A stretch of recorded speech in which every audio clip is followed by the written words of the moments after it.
Assalamualaikum warahmatullahi wabarakatuh. Halo sahabat semua, semoga sahabat semua sehat selalu. Welcome to our channel ya, Masailul Fikih Class bersama kami ini.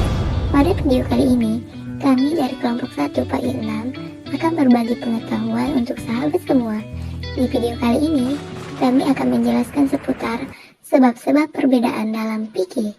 Sebelum ke video, kenalkan kami dari kelompok 1 terdiri dari Buah Hati Tukma Wanita, Maryam Hasibuan, dan Roslina Siregar akan berbagi pengetahuan untuk sahabat semua.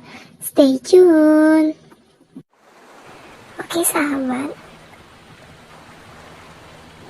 ilmu fikih termasuk salah satu ilmu yang sangat dibutuhkan oleh kaum muslimin. Sebagaimana yang dijelaskan oleh Imam Nawawi dalam kitab Raudhah At-Talibin, bahwa menyibukkan diri dengan ilmu adalah termasuk salah satu bentuk ibadah dan ketaatan yang paling mulia. Dan di antara ilmu yang paling dibutuhkan oleh manusia dalam kehidupan sehari-hari adalah ilmu fikih. Hanya saja, dalam belajar ilmu fikih, tentu saja kita akan mendapat begitu banyak pendapat para ulama yang berbeda-beda. Perbedaan pendapat itu kadang tidak hanya terjadi di antara 4 mazhab saja, tapi itu juga terjadi di dalam satu mazhab itu sendiri. Sebagai contoh, ketika kita membaca kitab Kifayatul Akhir dalam mazhab Syafi'i, maka akan kita temukan adanya beberapa perbedaan pendapat antara ulama sesama mazhab Syafi'i. Bukankah kita sepakat bahwa kita harus kembali kepada Al-Quran dan As-Sunnah? Bukankah seluruh ulama yang ada juga semuanya memakai Al-Quran dan As-Sunnah? Bukankah seluruh ulama sama-sama memakai Al-Quran dan As-Sunnah? Tetapi kenapa para ulama bisa berbeda-beda pendapat dalam hal ini? Bagi orang yang belum mendalami ilmu fikih, mungkin dia akan sedikit bingung dan bertanya-tanya, bahkan bisa jadi berani menyalahkan para ulama. Salaf khususnya ulama 4 mazhab seolah-olah menganggap bahwa para ulama itu tidak mengerti dengan Al-Quran dan As-Sunnah. Bahkan, mungkin bisa bingung dengan ungkapan-ungkapan yang ada dalam kitab fikih, seperti ungkapan Qala Abu Hanifah, Qala Malik, Qala Syafi'i, Qala Ahmad bin Hanbal, Qala Nawawi, dan yang lain-lain. Kenapa tidak langsung saja menyebut menurut Al-Quran dan As-Sunnah adalah begini? Bagi orang yang sudah belajar dan mendalami ilmu fikih, maka akan mengetahui bahwa ilmu fikih itu adalah ilmu yang didasari atas dalil-dalil syar'i. Dalil-dalil syar'i itu bukan hanya Al-Quran dan As-Sunnah saja. Dalil-dalil fikih yang disepakati ulama diantaranya adalah Al-Quran, Al-Hadis, Al-Ijma, dan Al-Qiyas. Adapun dalil yang diperselisihkan ulama diantaranya ada dalil masalah mursalah, syaddu az-zariyah, istishab, amalu ahli Madinah, ihtisan, urub, dan syar'u marqabalana. Sehingga dengan banyaknya dalil yang ada ini bisa menyebabkan adanya perbedaan pendapat di antara para ulama.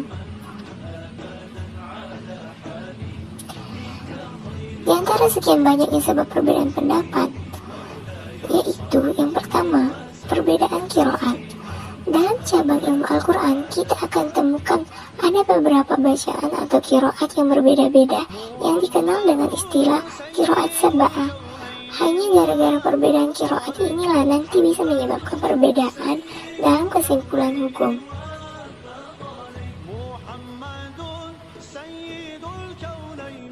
Yang kedua, belum sampainya hadis. Saking banyaknya riwayat hadis dan belum ada pembukuan hadis di zaman itu menyebabkan kemungkinan terjadinya ada salah satu hadis yang belum sampai kepada ulama satu dan ulama lain sudah mengetahui adanya riwayat hadis tersebut, sehingga hukumnya pun nanti bisa berbeda-beda. Berikutnya yang ketiga, perbedaan menilai status hadis. Penilaian sebuah hadis itu bukan berasal dari Nabi Muhammad SAW. Sebab Nabi Muhammad SAW tidak pernah mengatakan ini hadis sahih, ini hadis hasan, dan ini hadis dhaif. Penilaian hadis itu muncul berdasarkan ijtihad masing-masing para ulama. Bisa jadi ulama satu mengatakan hadisnya dhaif, sementara ulama lain mengatakan hadis tersebut sahih.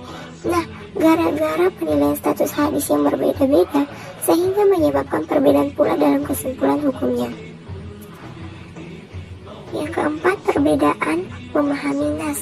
Ulama kita semuanya sama-sama pakai dalil Al-Quran dan hadis, namun bisa jadi dalam memahami nas, para ulama berbeda-beda, sehingga akan muncul kesimpulan hukum yang berbeda-beda juga. Yang kelima, lafaz bermakna banyak. Jumhur ulama dari kalangan Malikiyah, Syafi'iyah, dan Hanabilah mengatakan bahwa makna dari lafaz kuru adalah suci, sementara ulama Hanafiyah mengatakan bahwa makna lafaz kuru adalah haid. Yang keenam, kontradiksi dalil. Dalam dunia ilmu hadis akan kita temukan begitu banyak riwayat hadis yang kita terima.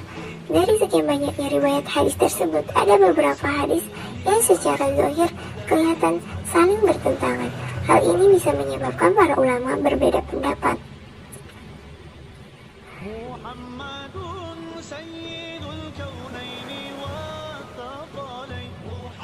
Sebenarnya masih banyak lagi sebab-sebab perbedaan pendapat para ulama.